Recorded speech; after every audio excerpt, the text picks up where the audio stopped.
The dog downtown always active. Yeah. Captain's Bakery, Chancery Lane. Dead bumbuckler, man. Crime scene. Oh, you can see this crime scene tape. That's that. Downtown active.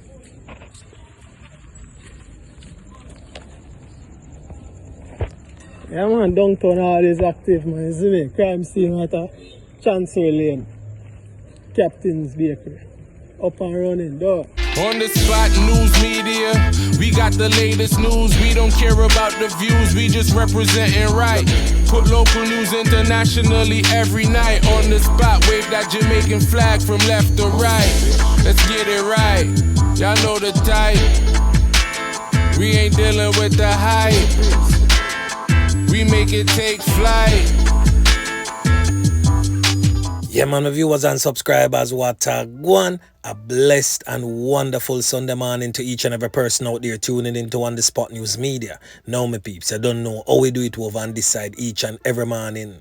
We have to give thanks and praise to the Most High Creator for the preservation of life, because life is indeed the greatest. So to all of the ones and ones them traversing the church in the morning, please remember On The Spot News Media, its loyal viewers and subscribers in your immediate prayers, because you definitely see how Jamaica run right now. So we definitely need that now more than ever. And of course, safe travel, pan the gravel. Yeah man, may I tell you.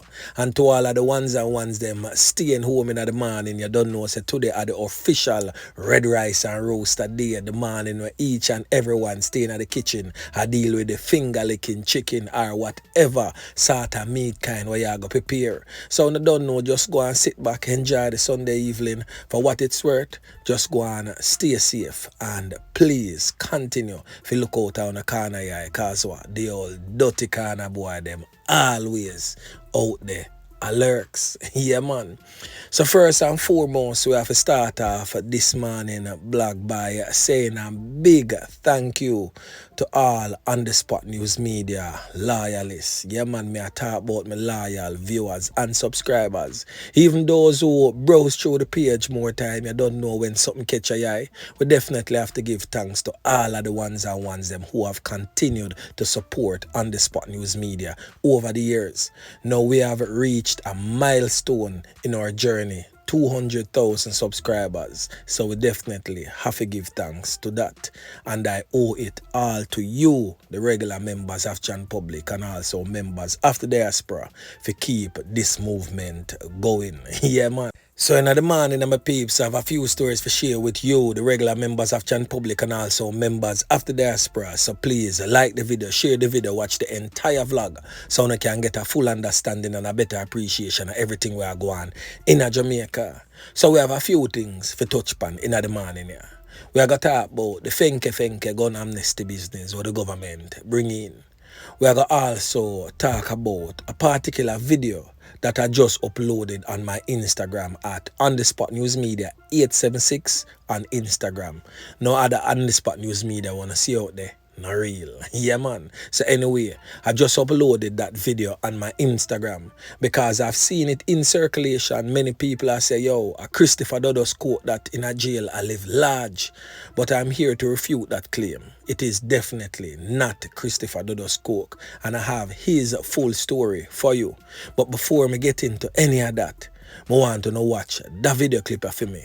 And I'm not gonna really say much about it because it is presently under investigation by FLA.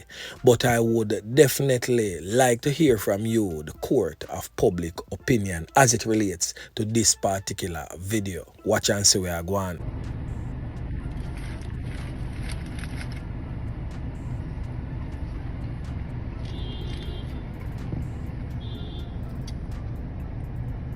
What's fair, mama? What's that? I want the bomb back like this. Somebody else an idiot? Rascal! I want me just witness a while ago. You got a bomb back like jail. Let me see your license plate. This a man and if you got jail. Let me see your license plate. 4920 Kilo Charlie. I swear me go. Some peeps, most Instagrammer or TikToker would definitely know who this person is, as she's always been seen downtown in various viral videos. But she is one of the most pristine type of beggars ever. If you tell her no, she go walk you down and she not stop and gnaw you until you give her something. Without any ill intent, but that is how she operates. Now, before everyone readily bashes that licensed firearm holder, well, I presume that he is a licensed firearm holder. I'm not for sure. But the FLA is presently investigating to figure out whether he is or not. But before we all readily bash him, let us just reverse the circumstances real quick. Let us say it is a female licensed firearm holder and a male who is mentally ill. Would your thoughts be the same? But anyway, make we continue. I should indicate to Jamaica that upon the expiration of the gun amnesty, there will be no extension. I urge all Jamaicans, anyone in possession of an illegal firearm or ammunition, to turn them in. Already, there have been several persons arrested for illegal possession of firearms, including a teenager. They will face a minimum of 15 years behind bars and possible life in prison. I am making a solemn and urgent appeal, especially to our young men. Please, I implore you, as your big brother, or even as your father, it is not too late to turn them in. Illegal possession, use, trafficking, or storing of illegal firearms will effectively end your useful life when you are caught. You have been warned. Some peeps, Prime Minister Andrew Holness stated that 70 weapons have been turned in during that gun amnesty. I am not here to refute the claim that 70 weapons were turned over to the police, but I am here to enlighten you to the fact that most, if not all, of those weapons that were turned in was once legal firearms being held by persons who had license to carry. Now, those persons probably would have not renewed their contract, or FLA refused to renew their license. Hence the reason why they kept it, because in fairness, the gun is yours. It is not the property of FLA, but the license is the property of FLA. Hence, in that X6 case, where it is said that a man traveling in the X6 can up a taxi and a schoolboy end up losing 3 pints, the X6 man has still not turned over that firearm to the FLA. Some peeps, most of those firearms that was turned in did not come from the hands of a criminal element. Yeah, man. So anyway, make we continue. Now, this controversial video that has been viral all over the social media space, we have seen where many persons has stated that this is the face of the infamous drug kingpin from Tivoli Gardens, Christopher Dodos Coke, who is presently serving a sentence in the United States of America. Now, this video went viral, and many persons have sent it to me stating that, yo, I saw Christopher Dodos Coke get loose. The man that on internet star now and all these things. So I decided to do some digging, because I know that that face may resemble somewhat Christopher Dodos Coke, but it is definitely not him by a long shot. The audio was removed from my posting here on YouTube because of copyright infringements with music playing in the background. So if you want to hear what he's saying, go over to my Instagram handle at _newsmedia876 and you can hear fully what he's saying. But I can basically narrate briefly what he was saying in that video. He was basically stating how I'm living in prison. Basically, I say, yo, me there prison, but me I live good. Yeah, man, me I tell you. So on your screen is a man known as Lloyd Byfield, who is presently incarcerated somewhere in Europe and serving a life sentence for the loss of life of a woman known as Leighann Duffy. Now, let me give you the police report as it relates to this incident. Now, the police report is stating that a drug dealer who took the life of a woman in front of her 6-year-old child has been jailed for life. Lloyd Byfield, 48 at the time, admitted to use a knife, a blunt instrument, to tab up Leighann Duffy 14 times after breaking into her home in Williamstown, East London in September of 2014. Now at Old Bailey, Byfield was told he was to serve a minimum of 26.5 years, but may never be released. Now on your screen is the woman in question whose life was taken by the Jamaican drug dealer Lloyd Bailey. Her name has since been ascertained as Leighann Duffy.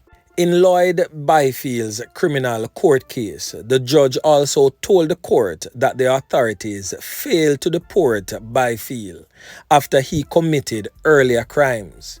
During the hearing, Judge Nicholas Coke stated that the murder could have been prevented if the Jamaican national had been sent to his homeland after he attacked another woman with a chisel and was jailed for 30 months for burglary in 2005. The judge also told Byfield that you were supposed to be deported back to your country and for reasons that has not been explained to me and that was never actioned to you, but you remained in our country and was able to take the life of an innocent woman.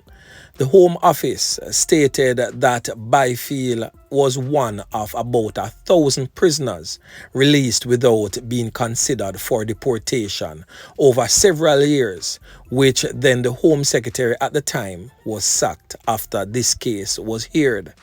Byfield was however released in 2005 and absconded after a deportation order was pursued upon him in 2007. Byfield absconded in October 2007 and did not again come to the attention of the Home Office until he was arrested on suspicion of the loss of life of Miss Duffy. The court heard that he pursued a relationship with Miss Duffy before he smashed his way into her home. The child who witnessed the assault suffered minor injuries but did not require hospital treatment. Judge Coke told Byfield that he must have had a heart of stone to have taken the life of Miss Duffy despite the presence of the little girl, whom he also attacked when she tried to intervene. Miss Duffy later lost her life in the hospital 2 days after her brutal attack. Byfield was, however, arrested days later when he stopped a police community support officer in Walthamstow High Street, stating that he was wanted by the police. He had been convicted of cannabis dealing in Jamaica before he came to Britain, and he was granted leave to remain in the UK after he married a woman in 2002, the court stated. In a statement, Miss Duffy's mother, Ann Kerr, described her daughter as a happy, joyous woman and stating that the Jamaicans' action had completely ripped her family apart. So anyway, my peeps, that is the story of Lloyd Byfield. I just want to take this time out to say condolences to the bereaved families. And anyway, Continue to like, share, subscribe to the channel. Stay tuned to On The Spot News Media as I continue to bring you fresh news and updates in subsequent newscast. On The Spot News Media. Yeah, man.